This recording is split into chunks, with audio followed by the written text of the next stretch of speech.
been waiting, so yes, we're not shortchanged. Orlando's been so generous with his time. He was amazing. But before we do that, let's give it up to our ASL interpreters to make sure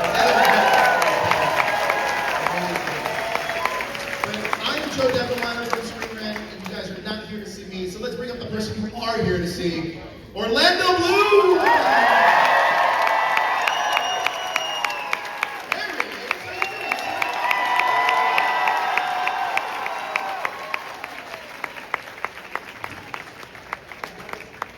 How are you? Orlando, how are you? Good side. Hey. What's that? Shout out. Welcome to Chicago, sir. Such a great city. It's a great city, right? It really is. Let's kick it off, man, because by the way, I think I've never been submitted so many fan questions in my life. I have 3 pages. Oh no! Of fan questions. All those ones I can't answer. But when you first walk into a convention like this, what's the wildest cosplay you've ever seen of yourself or one of the characters you play? There's somebody as Legolas right in the front. Right? Can't miss that. Yeah, it's always so impressive to see the detail that goes into these costumes and the love and attention to detail. Because as an actor, you know, when we were getting dressed up on set, it was, of course, for Lord of the Rings, that was wetter. Is there a massive replay on this, or is it just me? Are you hearing me echo? I am hearing the echo. Yeah. Is there anything to be done about that, or should we just live with it? I think we got to live with it. Yes, sir. It was, you know, Weta did such an amazing job with the costumes. It was always such a privilege to put them on every day, you know, even lacing up the boots, which was super uncomfortable. Actually, we got there in the end, but to begin with, it was like a whole process. I think we went through like 4 sets of boots. But you look amazing, and thank you. And it's always great to see people make the effort. You're a wild bunch.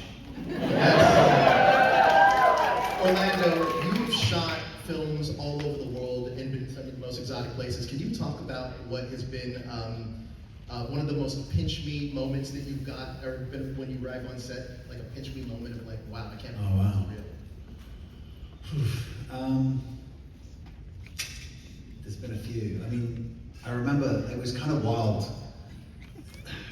Lord of the Rings, I mean, Pirates had amazing locations, like sandbars that would go up and down in Exumas, which is really beautiful. But like, I just remember we would be getting like a helicopter to work on Lord of the Rings. It would be like, it was so wild. We were in South Island in Glenorchy. We'd leave our apartments or wherever we were staying. I was staying in an apartment and driven to a location where we just get made up. Took 2.5 hours and then jump in a helicopter to fly to the top of this mountain, which, like, we had, there was carpet and all put down, so we weren't walking on these very special plants, because like literally nobody had stepped foot up there before. And that was, I think that was around when I was saying,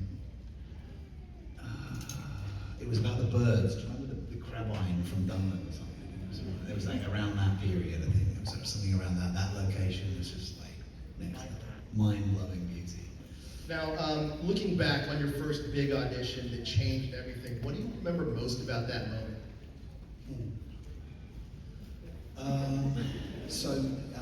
The Hubbards cast Lord of the Rings. Lord of the Rings was actually, well, technically I was in a movie called Wild first, with Stephen Fry, Jude Law, which was an awesome movie. And I auditioned for that before I went to drama school because I'd had an agent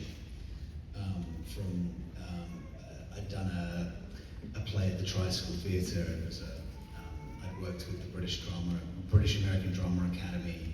It was a scholarship through the National Youth Theatre. I'm doing this all in reverse because my brain is so frazzled.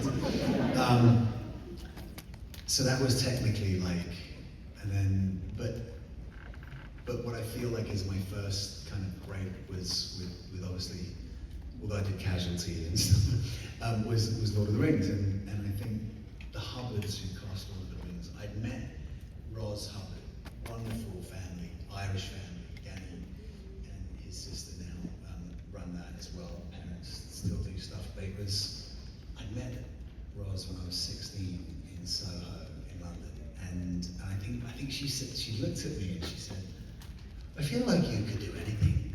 Am I right? And I was like, yeah. And then I went to drama school, and then, like I said, I had this agent, so I was going out for meetings. I met like I think six times, or went on tape for Moulin Rouge. Because at one point they were going to go with like unknowns, and obviously that didn't happen. They went with Ewan, amazing Ewan, and Nicole. But actually, Ewan went to my school too. I don't know, maybe some of you saw him today. He was here, wasn't he? Lovely guy. And then I got this call from Roz and to put myself on tape. So I went to their office, and I initially went on tape for Faramir, because I think like my skin color and stuff looked like a young Faramir maybe. But then I got this call, like, and I was at drama school, so I was just like very focused on learning lines, kind of. It was sort of like being in a rep theatre.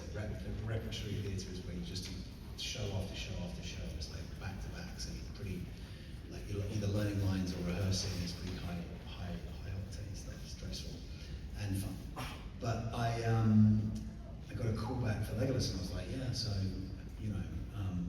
learned, I put myself on. I kind of went and learned my lines for Legolas, and then I went in and put myself on tape for Legolas, which was really cool.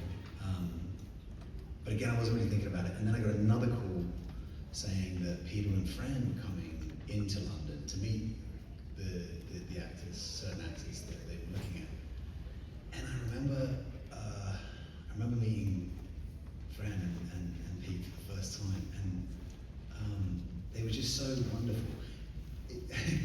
I think of them now. It's funny. It's just popped into my brain. But The Princess Bride. You know that when he's out and he goes and gets the chocolate thing to bring him alive, it's Billy Crystal, and I always think of them like that in my mind now somehow. It was so sweet and loving, and but Fran was like so reassuring, because I was probably really nervous. I'm sure I was very nervous, in many ways, and we had a great conversation, and I felt like it went really well, and I did my reading stuff, and then I went back to drama school and didn't think about it, and was meeting on things, and then I got this call, I think it was like 2 days before I finished drama school.